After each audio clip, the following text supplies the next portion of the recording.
할렐루야. 우리 옆에 계신 분들과 이렇게 한번 인사할까요? 사랑하고 축복합니다. 네, 우리 또 이번에는 앞뒤로 바라보시면서 또 한번 이렇게 인사할까요? 얼굴에서 빛이 납니다. 네, 명절 연휴를 잘 보내시고 오신 것 같아서 참 좋고, 또 함께 이 자리에 모여서 예배를 드릴 수 있어서 참 기쁜 것 같습니다. 제가 오후 예배 설교를 8월 9일에 했습니다. 오늘 10월 4일이 되었죠. 다 잊어버리셨을 것 같은데 제가 8월 9일에 마태복음 1장의 계보에 대한 설교를 했었습니다. 예수님이 이 땅 가운데 오신 것은 유대인만을 위해서 오신 것이 아니라 모두를 위해서 오셨다라는 내용이었죠. 오늘은 마태복음 두 번째 말씀으로 두 가지 반응이라는 제목으로 하나님 말씀 전하도록 하겠습니다. 제가 지금도 대학생처럼 보이지만 이 대학생 시절에 대학생 시절에 이 교회 형들과 참 재미있게 지냈던 기억이 많이 납니다. 같이 놀고 교제하고 신나게 신앙생활을 했었던 그런 기억이 납니다. 같이 교제하고 놀기 위해서는 무엇이 필요할까요? 돈, 저음으로 누군가가 말씀해 주셨는데 돈이 필요하죠. 돈도 필요하고 또 중요한 것이 차가 필요합니다. 어디를 다니려면 이 차가 필요하죠. 지금은 이 명절에 운전하면서 오고 가고 하면 힘들고 피곤한데 그때는 운전하는 것이 그렇게 재미있고 어머니 차를 몰래 타고 나가는 것이 그렇게 행복했던 때가 아니었나 생각해 봅니다. 하루는 교회 형들 이 두 명과 함께 볼링을 신나게 치고 이렇게 나오던 길이었습니다. 제가 어머니의 차 모닝을 타고 차를 빼려고 하는데 이 앞차가 너무 가까이에 붙어 있고 사이드까지 잠궈 놓고 가버려서 차를 빼기가 쉽지 않은 그런 상황이었습니다. 제가 그 차를 보면서 이 짜증이 나서 아니 차를 왜 이렇게 대고 간 거야? 이렇게 짜증을 냈습니다. 그러니까 다른 형이 거들면서 진짜 거지같이 대놨네 라고 이야기를 했죠. 그러던 중에 다른 한 명의 형이 이 착한 목소리로 이렇게 대답을 하는 것입니다. 너무 바쁜 일이 있어서 이렇게 대놓고 갔나 봐요.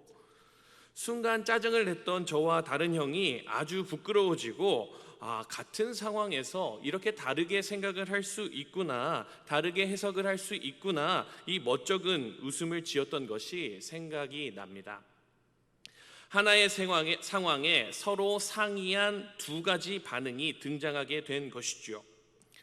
요즘 청소년부 학생들과 제자 훈련을 하면서 이렇게 온라인으로 제자 훈련을 하면서 큐티 나눔을 하게 되면은 한 큐티의 본문을 가지고 모두가 다른 나눔과 묵상을 이야기를 하는 것을 봅니다. 이처럼 한 가지 상황에 한 가지 본문에 이 다른 묵상을 하는 것은 어찌 보면 당연한 일이라고 생각할 수 있죠.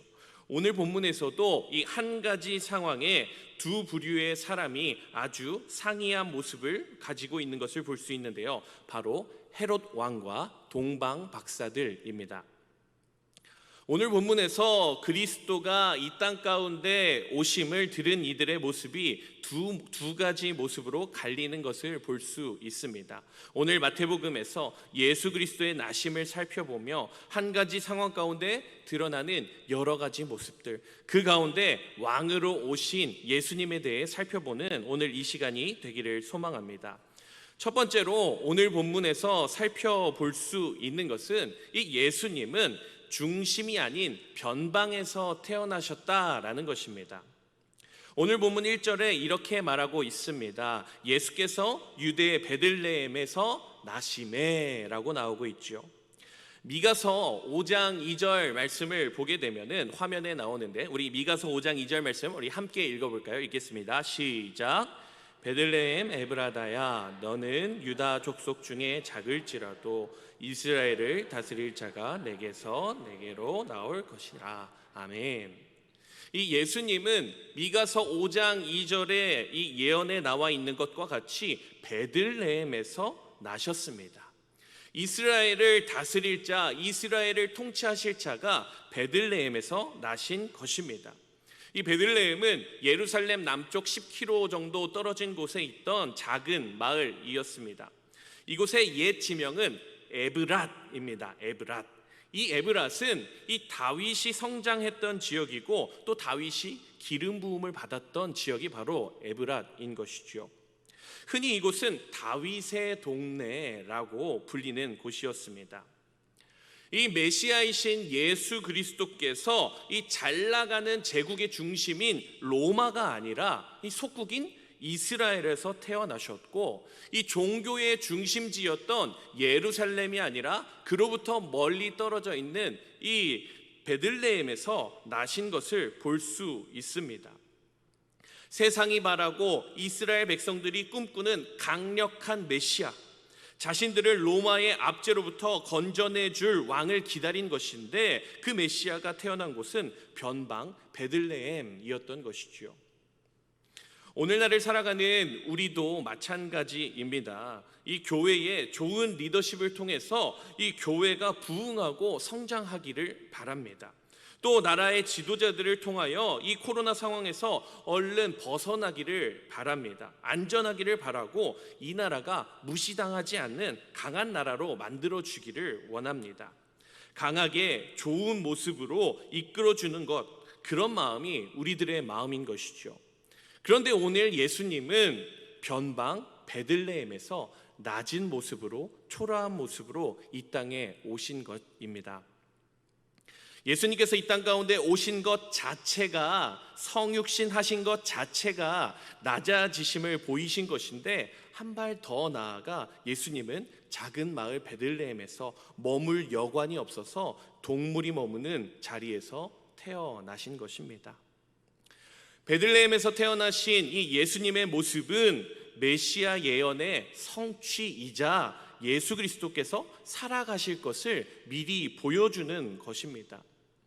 예수님은 중심에 있는 이들에게, 잘 나가는 이들에게만 오신 것이 아니라 오히려 변방에 있는 이들에게, 어려운 이들에게, 손이 잘 닿지 않는 곳에 있는 이들에게 찾아오신 분이시라는 것입니다. 예수님께서 이 땅에 왕으로 오셨지만 우리가 생각한 모습으로 오시지 않았습니다. 낮은 곳으로, 낮은 모습으로 오신 예수님을 기억하며 우리의 삶 또한 그렇게 낮은 모습으로 이 어려운 이웃들을 섬기는 인생이 될 수 있기를 소망합니다. 두 번째로 오늘 본문에서 살펴볼 수 있는 것은 이 동방 박사와 헤롯이 같은 질문을 했지만 다른 의도를 가졌다라는 것입니다. 오늘 본문 2절과 4절 말씀인데요, 이 두 구절 우리 함께 읽어보도록 하겠습니다.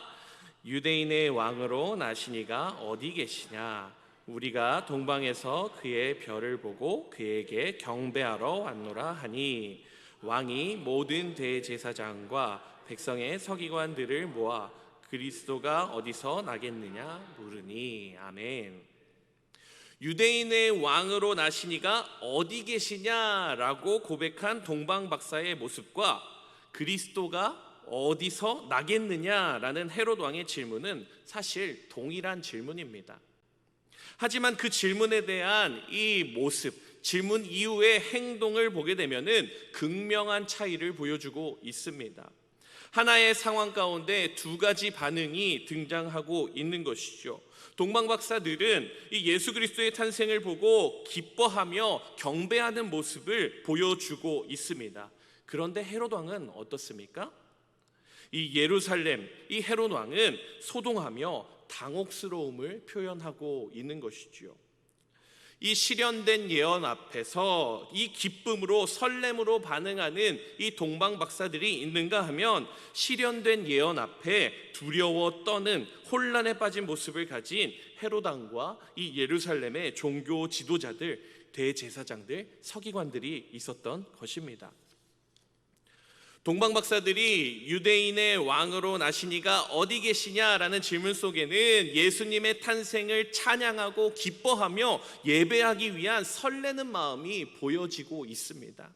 하지만 헤롯 왕이 질문을 한 이유는 무엇입니까? 예수님의 탄생을 막기 위하여, 태어난 예수님을 죽이기 위하여 질문을 하고 있는 것이죠. 실제로 헤롯 왕은 이 베들레헴 인근 지역 안에 있는 2살 이내의 사내 아이를 다 죽여버리고 맙니다.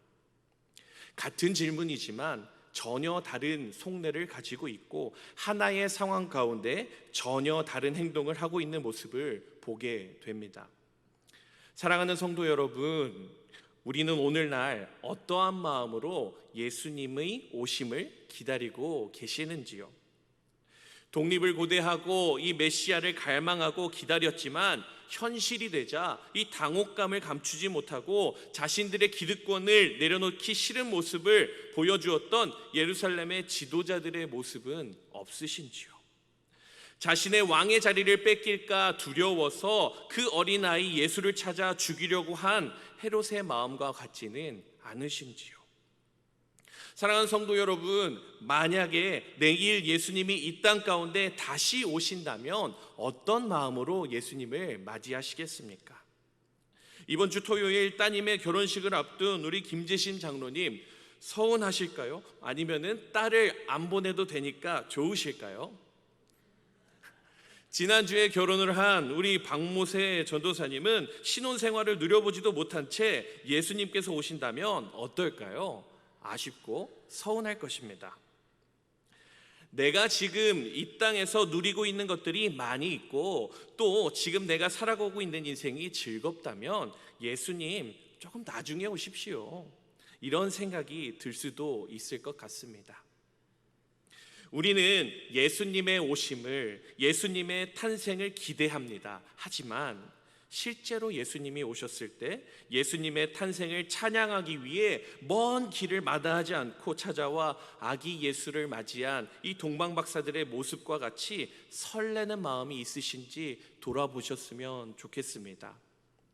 우리 역시 헤롯의 모습처럼, 예루살렘의 지도자들의 모습처럼 예수님의 오심의 기쁨과 설렘이 아닌 이 당혹스러움을 가지고 있는지도 모르겠습니다. 유대인의 왕으로 나시니가 어디 있느냐? 기쁜 마음으로, 설레는 마음으로 예수님의 오심을 찬양하였던 이 동방박사들의 마음과 같이 그 마음으로 오실 예수님을 기대하는 우리 귀한 성도님들 되시기를 축복합니다. 마지막으로 오늘 본문에서 살펴볼 수 있는 것은 이 본문에서 진짜 왕과 이 가짜 왕의 차이를 볼 수 있습니다. 오늘 본문에서 등장하는 진짜 왕은 누구십니까? 바로 예수 그리스도십니다. 그렇다면 거짓 왕은 누구일까요? 바로 헤롯 왕이죠. 헤롯은 이 로마의 권한 아래 유대인의 왕으로 임명된 왕입니다. 이 주전 37년에서 34년에 이스라엘과 이 유다를 다스렸던 사람이 바로 헤롯 왕이었죠. 헤롯 왕은 이 무자비하게 자신의 아내와 자식을 살해하고 악랄한 존재였고 이 참된 유대인의 왕, 오실 예수님을 두려워하던 존재가 바로 헤롯 왕의 모습이었습니다. 그 두려움 가운데, 그 겁나는 상황 가운데 이 헤롯 왕의 모습은 어떠한 모습을 보여주고 있습니까? 거짓을 말하며 계속해서 악행들을 저지르는 것이 바로 가짜 왕 헤롯 왕의 모습입니다. 그렇다면 진짜 왕인 예수님의 모습은 어떠합니까? 사실 오늘 본문에서 예수님은 많은 일들을 하지 않으셨습니다. 그저 태어나시기만 한 존재입니다. 그럼에도 이 예수님의 존재감은 어마어마한 것을 알 수 있습니다. 예수님은 큰 빛으로 오셨고 경배받으시기 합당하신 분이시고 만물이 기뻐하고 기뻐하는 존재이십니다. 그것이 바로 진짜 왕이신 예수 그리스도의 모습인 것입니다. 진짜 왕이신 예수님을 이 한마디로 표현하자면 요즘 젊은이들이 많이 쓰는 표현으로 그저 빛, 예수님은 그저 빛이신 존재인 것을 볼 수 있는 것이지요. 사랑하는 성도 여러분, 우리가 이 혼란스러운 이 시대를 살아가는 가운데에 진짜 왕이신 예수님을 누리시는 인생이 되시기를 축복합니다. 거짓된 왕, 이 가짜 왕, 이런 세상 속에 머물러 있는 인생이 아니라 그저 빛이신 예수 그리스도 안에서 예수님과 동행하시는 그런 귀한 복된 인생들 되기를 소망합니다. 그렇게 될 때 우리의 삶 가운데 하나님의 크신 은혜로 하나님의 영광으로 함께 하실 줄 믿습니다. 기도하겠습니다. 하나님 아버지 감사합니다. 예수님의 나심을 보며 어떤 이들은 기뻐 찬양하였고 어떤 이들은 당혹스러워하며 오실 왕을 죽이려 합니다.